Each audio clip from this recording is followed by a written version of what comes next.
یہ ZBC کی Urdu service ہے. پیش خدمت ہے حالات حاضرہ کا پروگرام سیربین. یہ پروگرام ہر روز رات 8 بجے ہمارے YouTube چینل پر پیش کیا جاتا ہے.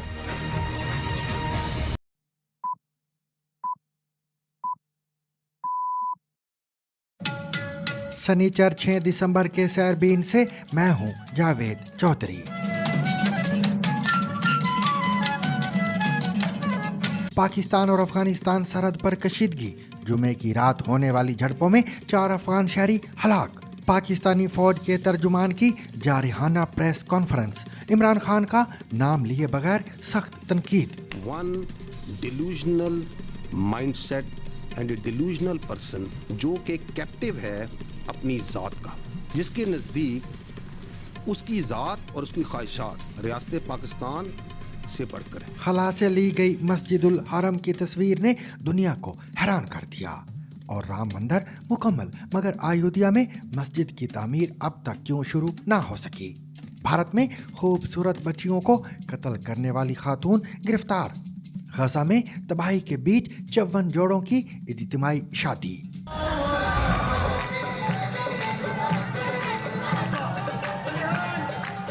لاہور ہائی کورٹ نے 13 سالہ بچے کو حقیقی والدین کی بجائے گود لینے والے والدین کے حوالے کرنے کا فیصلہ کر دیا. اس کے علاوہ دیگر خبریں بھی آج کے سیربین کا حصہ رہیں گی, مگر ہمیشہ کی طرح پہلے اہم عالمی خبروں کا خلاصہ.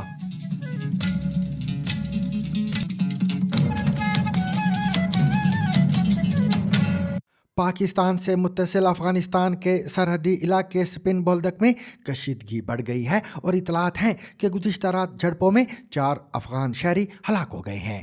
قندھار میں ڈاکٹروں نے BBC کو تصدیق کی کہ کل رات کی جھڑپوں میں 4 شہری ہلاک اور 4 زخمی ہوئے ہیں. سپن بولدک کے محکمہ صحت کے سربراہ کا کہنا ہے کہ 2 زخمیوں کی حالت تشویشناک ہے. ان کا یہ بھی کہنا ہے کہ مرنے والوں میں ایک خاتون اور ایک بچہ بھی شامل ہیں. آج صبح سپن بولدک کے مقامی لوگوں نے BBC کے حفیظ اللہ معروف کو بتایا کہ صبح حالات قدرے پرسکون رہے. ان کا کہنا ہے کہ رات گئے تک لڑائی ہوتی رہی, لیکن بعد میں لڑائی رک گئی ہے. ایک مقامی شخص کے مطابق جھڑپوں کے خوف سے کل رات اپنے گھروں سے بھاگنے والے کچھ لوگ اب واپس آ رہے ہیں. انہوں نے کہا, ہماری رات بے چین تھی, ہم زیادہ تر رات کو جاگتے رہے. ہم لائن سے تقریباً 2000 میٹر کے فاصلے پر ہیں. ہمارے علاقے کے تقریباً تمام گھرانے قندھار کی طرف جا رہے تھے. وہاں بچے, عورتیں اور بوڑھے موجود تھے. رات بہت سرد تھی اور صحرا میں رات گزاری. اہل خانہ کو ابھی تک یقین نہیں ہے کہ وہ اپنے گھروں کو لوٹ سکیں گے یا نہیں. چمن سے بھی یہ اطلاعات ہیں کہ گزشتہ رات کی کشیدگی کے باعث سرحد کے قریب دیہی علاقوں میں شدید خوف و ہراس پھیل گیا ہے. دوسری جانب پاکستانی فوج کا کہنا ہے کہ اس نے خیبر پختونخوا میں 2 الگ الگ کارروائیوں میں 9 شدت پسندوں کو ہلاک کیا ہے. ISPR کی جانب سے جاری بیان کے مطابق شدت پسندوں کی موجودگی کی اطلاع پر سیکیورٹی فورسز نے ٹانک ڈسٹرکٹ میں انٹیلیجنس پر مبنی آپریشن کیا. پاکستانی فوج کے ترجمان لیفٹیننٹ جنرل احمد شریف چودھری نے کہا ہے کہ ایک مخصوص شخص کا پھیلایا گیا بیانیہ اب قومی سلامتی کے لیے سنگین خطرہ بن چکا ہے. انہوں نے کسی کا نام لیے بغیر کہا کہ یہ فرد اپنی ذات اور خواہشات کو ریاست سے بڑا سمجھتا ہے اور بیرونی عناصر اس بیانیے کو تقویت دے رہے ہیں. پریس کانفرنس میں DG ISPR نے واضح کیا کہ فوج پر حملے برداشت نہیں کیے جائیں گے اور ایسے بیانیے کا بغیر دستانے پہنے مقابلہ کیا جائے گا. انہوں نے دعویٰ کیا کہ اس شخص کے پیغامات افغان اور انڈین اکاؤنٹس کے ذریعے پھیلائے جا رہے ہیں. ان کا یہ بھی کہنا تھا کہ فوج سیاست کا حصہ نہیں بننا چاہتی, مگر مسلح افواج اور عوام کے درمیان دراڑ ڈالنے کی اجازت بھی نہیں دے سکتی. احمد شریف کے مطابق GHQ پر حملے اور شہداء کی یادگاروں کی بے حرمتی کے بعد ایسے بیانیوں کو برداشت کرنا ممکن نہیں. ترجمان نے کہا کہ جھوٹ اور فریب پر مبنی پروپیگنڈے کا دور ختم ہو چکا ہے اور جو ریاست مخالف بیانیے کو سہولت فراہم کرے اس کا سختی سے مقابلہ کیا جائے گا. اینڈ اے ڈیلوژنل پرسن جو کہ کیپٹیو ہے اپنی ذات کا, جس کے نزدیک اس کی ذات اور اس کی خواہشات ریاست پاکستان سے بڑھ کر ہیں. اس کی فرسٹریشن اس حد تک بڑھ چکی ہے کہ وہ سمجھتا ہے کہ میں نہیں تو کچھ بھی نہیں. It may seem to you a bit strange coming from me this, because that person and the narrative that he is pushing, it has become a national security threat. اب سیاست ختم ہو چکی ہے. اب اس کا جو بیانیہ ہے وہ پاکستان کی نیشنل سیکیورٹی کو تھریٹ بن چکا ہے. اگر کوئی اپنی ذات کے لیے, اپنے ڈیلوژنل مائنڈ سیٹ کے لیے, اپنی نارسس سوچ کے لیے اس آرمڈ فورسز کو اور اس کی لیڈرشپ پہ اٹیک کرتا ہے, then we will also come bare knuckle. There should be no doubt on that. Press conference کے دوران ایک صحافی کی جانب سے سوال پوچھا گیا کہ اگر فوج کو یقین ہو چکا ہے کہ عمران خان اور تحریک انصاف ریاست مخالف ہیں تو کیا فوج اب سویلین حکومت سے پارٹی پر پابندی کا مطالبہ کرے گی؟ اس پر DGISPR نے کہا کہ فوج ریاست کا ایک ادارہ ہے اور ہمارا کام اپنا نقطہ نظر دینا ہے. ہم اس لیے کھلے عام اس پر بات کر رہے ہیں کیونکہ فوج سے متعلق ان کی باتیں بھی کھلے عام قومی, بین الاقوامی میڈیا اور سوشل میڈیا پر کی جاتی ہیں. انہوں نے کہا ہمارا کام ہے آپ کو بتانا کہ ہم اس پر کیا محسوس کرتے ہیں. ریاست ہم سے بالاتر ہے, یہ ان کا فیصلہ ہے. آپ ان سے پوچھیں کہ کیا وہ یہ کریں گے یا نہیں. ترجمان پاکستانی فوج نے کہا کہ ریاست اور تمام ادارے ایک ساتھ کام کرتے ہیں. ریاست جو فیصلہ کرتی ہے ادارے اس کے ساتھ چلتے ہیں. ان کا مزید کہنا تھا کہ ریاست فوج نہیں ہے, حکومت ریاست ہوتی ہے, اس کے ادارے ہوتے ہیں. ہم ایک اہم لیکن صرف ایک ادارہ ہیں. ہمارے پاس یہ حق ہے کہ ہم عوام کو آگاہ کریں کہ یہ ریاست مخالف ہے. ہمارے ساتھ موجود ہیں ڈاکٹر عائشہ صدیقہ. ہم ان سے جانتے ہیں کہ پاکستانی فوج کے ترجمان کا عمران خان کا نام لیے بغیر یہ کہنا کہ ایک شخص ملک کے لیے اور ملک کی سیکیورٹی کے لیے خطرہ بن چکا ہے, اس کا کیا مطلب ہے؟ کیا فوج تحریک انصاف پر پابندی کا مطالبہ کر رہی ہے؟ پہلی بات تو یہ ہے کہ یہ کوئی پہلی دفعہ نہیں ہے کہ کسی پولیٹیکل لیڈر یا پولیٹیشین کو ٹریٹر یا ملک دشمن کہا ہو. بے نظیر بھٹو پہ بھی یہ لگا.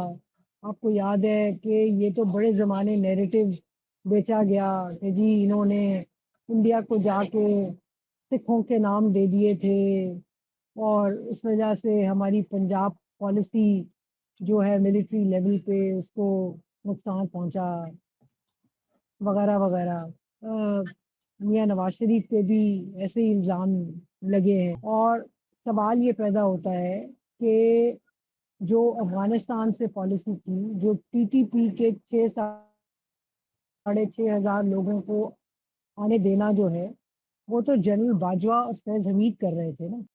اس کا ماؤتھ پیس عمران خان تھے, سارا نزلہ عمران خان پہ ڈال رہے ہیں. اور بات یہ ہے کہ یہ ایک پرسنل جھگڑا ہے جو کہ انسٹیٹیوشن لے کے چل رہا ہے.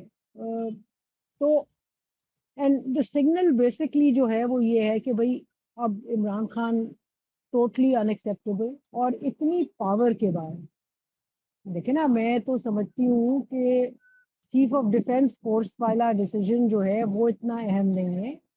زیادہ یہ ہے کہ جو لائف ٹائم امیونٹی دی گئی ہے چیف صاحب کو, تو اب اتنی طاقت, یہ تو میرے خیال میں پاکستان ایک کانسٹیٹیوشنل مونارکی سی بن گئی ہے بٹ ملٹری مونارکی ہے. تو اس میں آپ یہ دیکھیں کہ جو ایک سگنل ہے جو کہ وہ دے رہے ہیں عمران خان کو, اور یہ بھی ہمیں پتہ ہے کہ عمران خان کی پاپولیرٹی بھی بہت ہے. بیسکلی سگنل ہے کہ بھائی یہ اپنی گفتگو ختم کرو, یہ ہمارے چیف کے خلاف یہ نیریٹو جو ہے جو تم کر رہے ہو وہ بھی ختم کرو. چوائس ہے تمہارے پاس, یا مل کے بیٹھ جاؤ یا فارغ ہو, you are out of the game. Doctor Ayesha Siddiqa, آپ کا بے حد شکریہ. سامعین, اسی پریس کانفرنس کے دوران ایک صحافی نے سوال پوچھا کہ CDF کے نوٹیفیکیشن میں پہلے تاخیر, تردید اور پھر وضاحت نے قیاس آرائیوں کو جنم دیا. یہ تاخیر کیوں پیدا ہوئی؟ کیا یہ درست ہے کہ حکومت وقت نے نوٹیفیکیشن سے جڑے کچھ مطالبات پیش کیے؟ اس پر DGISPR نے جواب دیا کہ چیف آف ڈیفنس فورسز کا ہیڈ کوارٹر تشکیل ہو رہا ہے. اس سے قبل کمیٹی اور سٹاف میکنزم تھا. ہم کمیٹی کوارڈینیشن سے آپریشنل ہیڈ کوارٹر میں منتقل ہو رہے ہیں. اس کے لیے کئی چیزوں کی ضرورت ہے. قواعد و ضوابط پر غور کرنے کی بھی ضرورت ہے. پاکستانی فوج کے ترجمان کا استدلال اپنی جگہ, لیکن نوٹیفیکیشن میں ہونے والی تاخیر نے ملک بھر میں سوالات اور چہ مگویوں کو ضرور جنم دیا تھا. اس تاخیر کی وجوہات کیا تھیں اور اس کا پس منظر کیا تھا؟ बता रही हैं रिपोर्टर सारा हसन। पाकिस्तान के ऐवान सदर से जुमेरात को नोटिफिकेशन जारी हुआ जिसमें सदर आसिफ अली जरदारी ने फील्ड मार्शल आसिम मुनीर की चीफ ऑफ आर्मी स्टाफ और चीफ ऑफ डिफेंस फोर्सेस के तौर पर अपॉइंटमेंट की मंजूरी दी है। नोटिफिकेशन में होने वाली ताखीर से सोशल मीडिया पर कयास आराइयां और अफवाहें भी फैली। तो पहले जानते हैं कि आखिर नोटिफिकेशन में ताखीर क्यों हुई। हुआ कुछ यूं कि 27 नवंबर को जनरल साहिर शमशाद मिर्जा पाकिस्तान की अफवाज के joint chief of staff committee के ओहदे से रिटायर हुए। उस वक्त फेडरल गवर्नमेंट की तरफ से इस पोजीशन की जगह लेने वाले चीफ ऑफ डिफेंस फोर्सेस के ओहदे पर तैनाती का नोटिफिकेशन का इंतजार किया जा रहा था, मगर नोटिफिकेशन जारी नहीं हुआ और अफवाहें गर्दिश करने लगीं जिन्हें हुकूमत की तरफ से रद्द किया गया। पाकिस्तान के वजीर मुमलिकत बराए दाखिला तलाल चौधरी ने एक टीवी टॉक शो में बताया कि हुकूमत ने पहले 2/3 मेजॉरिटी से आईनी तरमीम मंजूर करवाई, फिर कवानीन में अमेंडमेंट की, रूल्स बनाए। मसला कहीं नहीं था, ये एक पूरा प्रोसेस है और सब कुछ रूल्स के मुताबिक हुआ है। तलाल चौधरी के मुताबिक इस सिलसिले में एक नया सेक्रेटेरिएट बनाया गया जिसके लिए कुछ वक्त दरकार था। चीफ ऑफ डिफेंस फोर्सेस और आर्मी चीफ की मुद्दत मुलाजमत कितनी है? ऐवान सदर से 4 दिसंबर को जारी होने वाले नोटिफिकेशन के मुताबिक army chief field marshal Asim Munir की मुद्दत मुलाजमत 5 साल की है, यानी कि उनका ये ओहदा 2030 में खत्म होगा और फील्ड मार्शल आसिम मुनीर आइंदा 5 साल तक पाकिस्तान के चीफ ऑफ डिफेंस फोर्सेस और आर्मी चीफ भी होंगे। चीफ ऑफ आर्मी स्टाफ की मुलाजमत का दौरानिया 3 साल से 5 साल कब हुआ? जब नवंबर 2022 में जनरल आसिम मुनीर को chief of army staff appoint किया गया था तो उनकी मुलाजमत की मुद्दत 3 साल थी, यानी आर्मी चीफ के तौर पर उन्हें नवंबर 2025 में रिटायर होना था। लेकिन फिर आर्मी एक्ट में अमेंडमेंट की गई जिसके बाद उन्हें अब नवंबर 2027 में रिटायर होना था। लेकिन अब 27वीं तरमीम के बाद army chief field marshal general Asim Munir के पास चीफ ऑफ डिफेंस फोर्सेस का इजाफी ओहदा भी है जिस पर वो 2030 तक तैनात रहेंगे। नासा के साइंसदान और फलकियाती फोटोग्राफर डोनाल्ड पेटेट ने खला से ली गई मक्का मुकरमा की एक दिलकश तस्वीर शेयर की है जिसमें खाना काबा रोशन हीरे की तरह चमकता दिखाई देता है। ये तस्वीर सोशल मीडिया पर तेजी से वायरल हो गई है और दुनिया भर में लोगों ने इसके रूहानी हुस्न को बेहद सराहा है। पेटिट के मुताबिक तस्वीर में नजर आने वाली चमक मस्जिदुल हराम और खाना काबा के गिर्द नस्ब हजारों फ्लड लाइट्स की रोशनी है जो रात के वक्त खला से भी नुमाया दिखाई दे रही है। मक्का की ये रोशनी बैनुल अक़वामी खलाई स्टेशन से तकरीबन 400 किलोमीटर की बुलंदी से ली गई तस्वीर में झुरमुट की तरह नुमाया है। डोनाल्ड पेटेट जो रवां साल 2020 दिन का खलाई मिशन मुकम्मल करके वापस आए हैं, नासा के सबसे मुअम्मर हाजिर सर्विस खलानवर्द भी बन गए हैं। उनकी ये तस्वीर ऑनलाइन शेयर होते ही हजारों सार्फिन ने इसे रीट्वीट किया और अपने तासुरात का इजहार किया। सार्फिन ने इस मंजर को रूहानी रोशनी, ज़मीन की अब्दी चमक और कायनात की तरफ से सलाम जैसे अल्फाज से ताबीर किया। बहुत से अफराद ने कहा कि खला से खाना काबा की ये चमक उसके तकद्दुस और दुनिया भर के मुसलमानों के जज्बात की नुमाइंदगी करती है। अयोध्या में राम मंदिर की तामीर मुकम्मल करके वजीर आज़म नरेंद्र मोदी ने 25 नवंबर को इफ्तिताह तो कर दिया, मगर सुप्रीम कोर्ट के हुक्म के बावजूद मुसलमानों के लिए मुख्तस 5 एकड़ ज़मीन पर मस्जिद की तामीर अभी तक शुरू नहीं हो सकी। सुन्नी वक्फ बोर्ड के मुताबिक ट्रस्ट के अंदर इख्तलाफात, NOC और फंड्स की कमी सबसे बड़ी वजूहात हैं। धनीपुर जहां मस्जिद के लिए ज़मीन दी गई अयोध्या शहर से तकरीबन 25 किलोमीटर दूर है, जिस पर मुकामी लोग और समाजी कारकुन एतराज़ कर रहे हैं। ट्रस्ट ने मस्जिद के पहले नक्शे को मनसूख कर दिया है और अब 1400 मुरब्बा मीटर पर नया डिज़ाइन तैयार किया जा रहा है। वक्फ बोर्ड के मुताबिक 31 दिसंबर तक नया नक्शा जमा करा दिया जाएगा। मस्जिद के लिए तजवीज़ करदा नाम मोहम्मद बिन अब्दुल्ला मस्जिद है, मगर फंड्स ना मिलने के बाइस मंसूबा ताहाल कागजों तक महदूद है।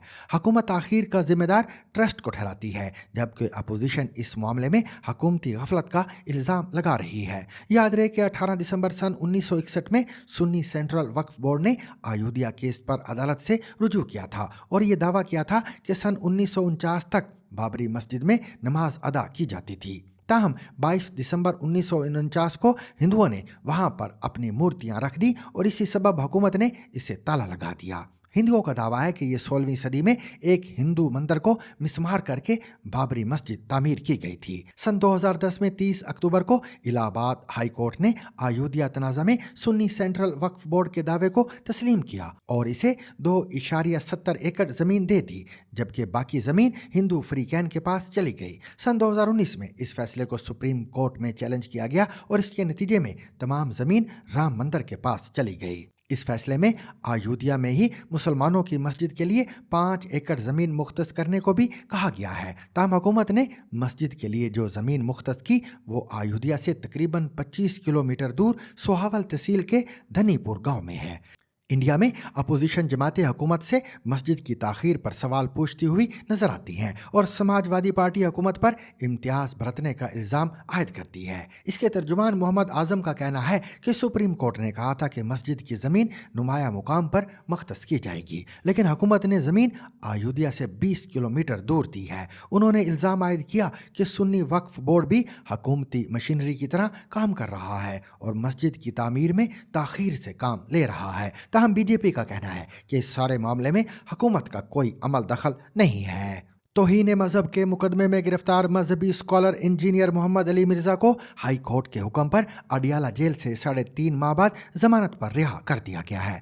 मिर्ज़ा के खिलाफ जेलों में दफ़ा 295C के तहत मुकदमा दर्ज किया गया था, जबकि इससे कबल उन्हें 3MPO के तहत नज़रबंद भी रखा गया था। हल्के फुल्के अंदाज में मुस्कुराते हुए बात करने वाले इंजीनियर मोहम्मद अली मिर्ज़ा पाकिस्तान के एक मारूफ मुबल्लिग हैं जो अपने गैर रिवायती नज़रियात की बिना पर अक्सर ज़ेर बहस रहते हैं और मई 2020 में भी उन्हें मुबैना तौर पर मजहबी शख्सियात की गुस्ताखी के इल्ज़ाम में गिरफ्तार किया गया था। तमाम बाद अदालत ने उन्हें रिहा करने का हुक्म दे दिया था। अपने गैर रिवायती नज़रियात और मजहबी ख्यालात के बाइस उन पर माजी में कातलाना हमले भी हुए, जिसमें वो महफूज रहे हैं। जेलोम पुलिस के मुताबिक मार्च 2021 में हुए चाकू के एक हमले में उनके बाजू पर जख्म आया था, ताहम वो इस हमले में महफूज रहे थे। इसी तरह सन 2017 में होने वाले एक कातिलाना हमले में भी वो महफूज रहे थे। जेहलुम से ताल्लुक़ रखने वाले इंजीनियर मोहम्मद अली मिर्ज़ा इसी शहर में वाक़ अपने मदरसे में मुख्तलिफ मजहबी मौज़ूआत पर गुफ्तगू करते हैं, जिसके दौरान लोगों के सवालों का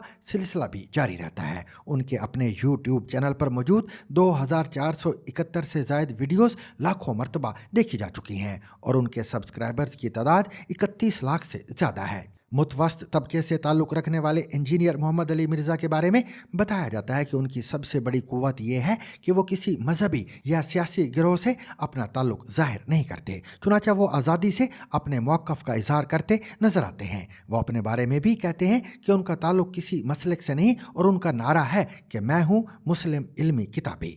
मार्च 2021 में BBC उर्दू से बात करते हुए साफ़ी कल्बे अली का कहना था कि इंजीनियर मोहम्मद अली मिर्ज़ा के बारे में अहम बात यह है कि उनकी बात का जवाब आम तौर पर दलील से नहीं दिया जाता, बल्कि इसके जवाब में उनकी शख्सियत को हदफ बनाया जाता है। भारत की रियासत हरियाणा में 6 साला वेदी के बेईमाना कत्ल के बाद पुलिस ने उसकी चची पूनम को गिरफ्तार कर लिया है, जिसने तफ्तीश के दौरान सिर्फ वेदी ही नहीं बल्कि अपने ही खानदान की मजीद 3 बच्चियों के कत्ल का एतराफ़ भी कर लिया है। उनमें उसका अपना 3 साला बेटा भी शामिल है। तफसीलात के मुताबिक 1 दिसंबर को रिश्तेदार की शादी में शिरकत के दौरान वेदी लापता हुई और बाद अज़ां उसकी लाश पानी से भरे टब में मिली, जबकि दरवाज़ा बाहर से बंद था। पुलिस तफ्तीश में मुलजिमा पूनम पर शक गहरा हुआ और 3 दिसंबर को इसे गिरफ्तार कर लिया गया। पुलिस के मुताबिक पूनम कोई मामूली कातिला नहीं बल्कि एक साइको किलर की तर्ज पर काम करती रही। 2023 में उसने अपनी 9 साला भतीजी को पानी की टैंकी में डुबोकर कत्ल किया। शक दूर करने के लिए अपने ही 3 साला बेटे को इसी तरह कत्ल कर दिया ताकि वाक़या हादसा लगे। अगस्त 2025 में मामूजात बहन की 6 साला बेटी को भी डबोकर मार दिया। इन तीनों वाक़यात को ख़ानदान ने हादसा समझकर सब्र कर लिया और किसी ने पुलिस रिपोर्ट दर्ज नहीं करवाई। SP भूपिंदर सिंह के मुताबिक पूनम ने एतराफ़ किया कि इसे खूबसूरत बच्चियों से नफरत थी। जब भी कोई खूबसूरत बच्ची नज़र आती मुझे हसद होता कि बड़ी होकर ये मुझसे ज़्यादा खूबसूरत हो जाएगी। पुलिस के मुताबिक हसद ने इसे एक नफसियाती कातिल बना दिया। पुलिस ने बताया कि 32 साला पूनम एक तालीम याफ्ता खातून है। उन्होंने पॉलिटिकल साइंस में MA किया है और टीचिंग के लिए पेशा वराना B.Ed की डिग्री भी हासिल की है। ताहम वो मुलाजमत नहीं करती थी। उन्होंने 2019 में शादी की थी और पुलिस का कहना है कि तफ्तीश से मुलजिमा की एक साइको किलर की छवि उभर रही है। उन्होंने ये कत्ल अचानक नहीं किए, बल्कि मुबैना तौर पर उनकी इन वारदातों को अंजाम देने और उन्हें एक हादसे की शक्ल देने के लिए बहुत सोच समझ कर प्लानिंग की गई थी। उसको इसमें गिरफ्तार किया है। वजह जो उसकी हत्या करने की है, इस औरत से कल से पूछताछ जो हम डिटेल में की है, यही इन्होंने बताया कि जो सुंदर बच्चियां हैं उनसे इसको नफरत सी है। इन्हें पहले और भी कई खुलासे हुए हैं। इसने और भी 3 बच्चों की हत्या की हुई है पीछे। कुछ तो 2 तो सोनीपत में ही, जहाँ भावड़ में जहाँ ब्याह हुई है, जहाँ इसकी शादीशुदा है, वहाँ भी 2 बच्चों की इसने 2023 में 2 बच्चों की पानी के हौद में यूं डुबो के मार दिया था। गजा में तबाहकारियों और जंग के साए में 54 फलस्तीनी जोड़ों की इज्तिमाई शादी की तकरीब मुनक्कद की गई है। इस तकरीब में शामिल कई दूल्हा दुल्हन ऐसे थे जिनके करीबी रिश्तेदार या तो हलाक हो चुके हैं या बेघर हो गए हैं। शदीद मुश्किलात के बावजूद ये तकरीब उम्मीद, हौसले और नए आगाज की अलामत बनकर सामने आई है।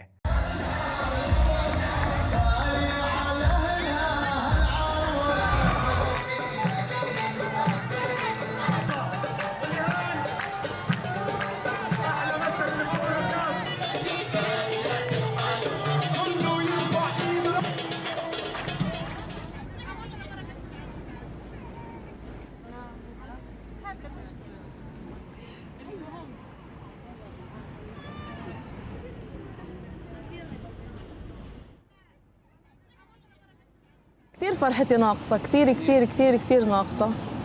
أولاً لأنه أهلي مش موجودين، كتير كتير كنت حابة يكونوا موجودين.